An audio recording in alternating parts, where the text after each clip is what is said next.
핵심은 속도입니다. 끝까지 보시면 오늘 핵심 정보를 빠짐없이 파악하실 수 있습니다. 오늘 리포트의 질문은 단순합니다. 2장, 사야 하나? 그런데 답은 예스나 노가 아닙니다. 쉽게 말하면 지금 중요한 건 반도체를 살지 말지가 아니라 얼마나 몰아서 사고 어떤 속도로 들어가느냐입니다. 오늘은 먼저 코스피 급락의 본질을 보고 그 다음 반도체 실적 기대와 수급 충격이 왜 충돌했는지, 한국 반도체 주가 왜 글로벌 인공지능 투자 심리의 지표가 됐는지, 마지막으로 지금 투자자가 어떻게 대응해야 하는지 순서대로 보겠습니다. 먼저 무슨 일이 있었나부터 보겠습니다. 26일 코스피는 장중 8% 넘게 밀리면서 서킷 브레이커가 발동됐고 종가는 5.81% 하락한 8,411.21로 끝났습니다. 코스닥도 851.37로 6.37% 빠졌습니다. 서킷 브레이커는 시장이 너무 빠르게 급락할 때 거래를 잠시 멈춰 충격을 줄이는 장치입니다. 이게 발동됐다는 건 투자 심리가 단순 조정 수준을 넘어 크게 흔들렸다는 뜻입니다. 그런데 더 중요한 건 하락의 이유입니다. 이번 급락은 경기 둔화나 반도체 실적 붕괴가 핵심이 아닙니다. 삼성전자와 SK하이닉스가 지수의 절반 이상을 차지하는 구조에서 외국인 매도, 차익 실현, 레버리지 상품, 패시브 자금 이탈이 한꺼번에 겹치며 지수 전체 변동성을 키운 겁니다. 패시브 자금은 특정 지수를 따라 움직이는 돈입니다. 지수에서 큰 종목이 흔들리면이 돈도 기계적으로 움직이기 쉽습니다. 레버리지는 수익도 손실도 크게 키우는 구조입니다. 그래서 반도체 대형주가 흔들리면 단순히 두 종목만 빠지는 게 아니라 코스피 전체가 과격하게 출렁입니다. 두 번째로 반도체 자체의 펀더멘털을 봐야 합니다. 펀더멘털은 기업 실적과 산업 전망 같은 기본 체력입니다. 마이크론 호실적, 반도체 가격 상승, 고대역폭 메모리 수요 기대는 여전히 살아있습니다. 고대역폭 메모리는 인공지능 서버에 많이 쓰이는 고성능 메모리입니다. 즉 산업의 큰 방향은 아직 꺾였다고 보기 어렵습니다. 그런데 시장은 이번에 호재보다 쏠림 부담에 더 크게 반응했습니다. 단기 급등 이후 모두가 같은 방향으로 몰려 있었고 수익을 확정하려는 매도와 레버리지 상품 조정, 패시브 자금 이탈이 겹치자 조정폭이 커졌습니다. 이게 왜 중요하냐면 좋은 업종도 너무 비싸고 너무 많은 돈이 몰리면 작은 충격에 크게 흔들릴 수 있기 때문입니다. 세 번째는 한국 반도체주의 위상 변화입니다. 이전 인사이트에서도 한국 반도체 주가 국내 이슈를 넘어 글로벌 인공지능 투자 심리의 선행 지표처럼 움직인다고 봤습니다. 최신 인사이트는 이 판단을 더 강하게 확인합니다. 삼성전자와 SK하이닉스 급락 이후 마이크론, 엔비디아, 필라델피아 반도체 지수까지 동반 약세를 보였습니다. 이제 한국 증시는 국내 수급만으로 설명하기 어렵습니다. 글로벌 투자자들이 한국 반도체 대형주의 가격 움직임을 인공지능 투자 사이클의 온도계처럼 보고 있다는 뜻입니다. 그래서 앞으로는 코스피만 볼 게 아니라 미국 메모리주, 미국 기술주, 필라델피아 반도체 지수, 그리고 미국 금리 전망까지 같이 봐야 합니다.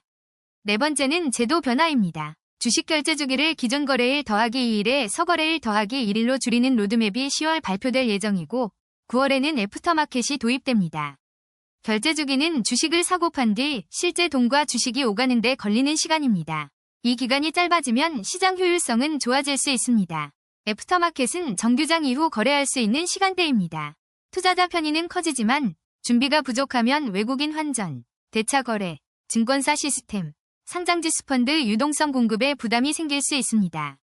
유동성 공급은 투자자가 사고 팔 때 가격이 과도하게 벌어지지 않도록 시장에 매수와 매도 물량을 제공하는 기능입니다. 이 기능이 흔들리면 상품 가격이 실제 가치와 벌어질 수 있습니다. 다섯 번째로 리스크입니다. 가장 큰 리스크는 반도체 쏠림의 되감기입니다. 실적 기대가 유지돼도 단기 급등, 레버리지 상품, 외국인 매도, 패시브 자금 이탈이 겹치면 펀더멘털과 무관하게 급락이 반복될 수 있습니다. 미국 금리도 봐야 합니다. 고용과 물가가 강하게 나오면 금리 인상 우려가 다시 커지고 기술주 밸류에이션 부담이 커질 수 있습니다. 밸류에이션은 주가가 이익 대비 얼마나 비싼지를 보는 기준입니다. 참고로 최신 데이터에서 미국 10년물 금리는 4.40% 수준이고 원달러 환율은 1,536.47원입니다. 환율이 높은 구간에서는 외국인 수급과 기업 비용 구조도 함께 봐야 합니다. 오늘 1위 상장지수 펀드 섹터가 반도체와 정보기술이고 1개월 상승률이 22.64%라는 점도 중요합니다. 돈이 여전히 몰리는 섹터라는 뜻이지만 동시에 과열 부담도 커진다는 뜻입니다. 그럼 지금 어떻게 해야 하나요? 첫째, 반도체 주도 흐름을 부정할 필요는 없습니다. 실적 가시성이 높은 반도체와 전력기기는 여전히 시장의 중심축입니다. 둘째, 단기 레버리지 추격은 피해야 합니다. 변동성이 커진 장에서는 맞는 방향을 잡아도 속도가 틀리면 계좌가 크게 흔들립니다. 셋째, 분할 매수와 비중 관리가 필요합니다. 한 번에 몰아사는 방식보다 가격 구간을 나눠 접근하는 게 낫습니다. 넷째, 압축형 반도체 상장지수 펀드를 지수형 상품처럼 착각하면 안 됩니다. 상위 종목 비중이 80에서 90%대라면 분산 투자라기보다 삼성전자와 SK하이닉스 중심의 집중 투자에 가깝습니다. 다섯째, 삼성물산 같은 대안도 조건을 봐야 합니다. 반도체 계열사 지분가치, 배당, 원전과 신재생 사업 기대가 결합된 점은 매력적이지만 삼성전자 강세와 실제 수주 성과가 이어져야 상승 논리가 유지됩니다. 연금 투자자는 글로벌 자산만 볼 게 아니라 은퇴 후 실제로 쓰게 될 원화와 국내 물가 대응력도 함께 고려해야 합니다. 결론적으로 지금 장세는 상승 추세가 완전히 끝났다기보다 과도한 집중과 레버리지 때문에 가격 발견 기능이 거칠어진 국면에 가깝습니다. 가격 발견 기능은 시장이 적정 가격을 찾아가는 과정입니다. 지금은 그 과정이 너무 빠르고 거칠게 진행되고 있습니다.